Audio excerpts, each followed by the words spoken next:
வணக்கம் மக்களே. இந்த காணொலி மூலியமா உங்களை மறுபடியும் சிந்திக்கிறது ரொம்ப மகிழ்ச்சி. நம்ம இந்த காணொலி எல்லாம் ஏன் போடுறோம்னா, நம்மளோட அடுத்த தலைமுறைக்கு நல்ல செய்தி கொண்டு போய் சேர்க்கணும். நம்ம அரசியல்வாதிகளை செய்யற தவறுகளை சுட்டிக்காட்டி அவங்களையும் நல்வழிப்படுத்தணுன்ற அந்த ஒரு நோக்கத்துக்காக இந்த காணொலி போடுறேன். சப்போர்ட் பண்ணுங்க. ஸோ இப்ப பாத்தீங்கன்னா, நம்ம நிர்மலா சீதாராமன் மேடம் மத்திய நிதியமைச்சர் நிர்மலா சீதாராமன் மேடம் பட்ஜெட் படிச்சிருக்கிறாங்க நேத்து. அந்த பட்ஜெட்ல நல்ல வேளை அவங்க தமிழ்நாட்டு மக்களை ஏமாத்தல. ஏன்னா அந்த பாரதிய ஜனதா பார்ட்டி பிளஸ் இந்த நிர்மலா சீதாராமன் மேடம் அவங்க எல்லாருக்குமே நம்ம தமிழ் மேலேயும் தமிழ் மக்கள் மேலேயும் எவ்வளோ ஒரு ஒரு ஒரு ஒரு நல்ல அக்கறை இருந்தா அவங்க எப்பயுமே கண்டுக்க மாட்டாங்க. அது ஒரு ஆஸ் யூஷுவல் இந்தியாவில் ஒரு நம்ம தமிழ்நாடு ஒரு மாநிலம். ஸோ அதுல கூட கொஞ்சம் கம்மியா தான் இருக்கும் அவங்களோட அபிப்பிராயமே. ஏன்னா நம்ம தான் ஓட்டே போறது இல்லையா அவங்களுக்கு. அதனால அவங்க நம்ம தமிழ்நாடை அவங்க பெருசாலாம் கன்சிடர்லாம் பண்ணிக்க மாட்டாங்க. பட்ஜெட் போட்டாலும் சரி எது பண்ணாலும் பெருசா அவங்க கன்சிடர் பண்ண மாட்டாங்க. ஸோ அது அவங்க இந்த பட்ஜெட்லயும் ஒரு தெளிவா அவங்க பண்ணியிருக்கிறாங்க. ஸோ நம்ம அவங்க பண்ணதை அவங்க ஏமாத்தல. நம்ம தமிழ் மக்கள் அவங்க ஏமாத்தல. அவங்களோட புரிதல் அவ்வளவுதான்.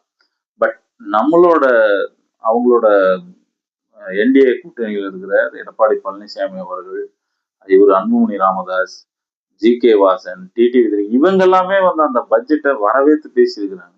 தமிழ்நாட்டுக்கு இந்த மாதிரி பட்ஜெட் அந்த மாதிரி பட்ஜெட் வரவேற்று பேசிக்கிறாங்க. என்ன என்ன கேட்டாங்க, அவங்க தப்பு பண்ணல. ஏன்னா நிர்மலா அவங்க கிட்ட நம்ம எதிரும் பார்க்கலாம், அவங்க பண்ண மாட்டாங்கன்றது நம்மளுக்கு தெரியும். பட் இவங்க இருக்கிறாங்க பாத்தீங்களா, இவங்க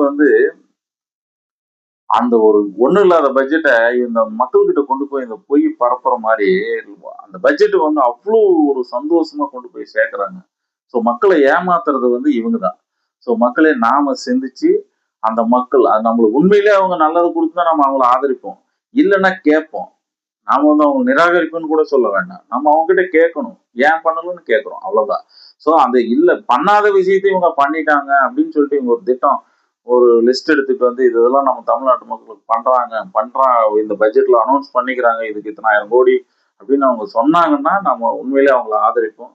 தயவு செஞ்சு மக்களே நீங்க யோசிச்சு நல்ல முட்டாளா இல்லாம நல்ல விஷயத்துக்கு நல்ல சப்போர்ட் பண்ணுங்க. தயவு செஞ்சு கொஞ்சம் யோசனை பண்ணி நீங்க இந்த தேர்தலை நீங்க அணுகணும். இந்த நம்பிக்கை எனக்கு இருக்கு.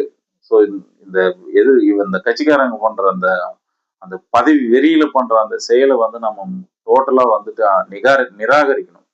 ஏன்னா அவங்க பதவி வெறிக்காக என்னென்னமோ சொல்றாங்க, எப்படி வச்சா பேசுறாங்க. ஸோ அதனால நம்ம அந்த விஷயத்த கரெக்டா அனலைஸ் பண்ணி நாம இந்த தேர்தலில் வாக்கு செலுத்தணும். ஸோ மக்களே யோசிச்சு சிந்திச்சு செயல்படுங்க. மீண்டும் அடுத்த காணொலியில் சந்திக்கும் முறை நன்றி, வணக்கம்.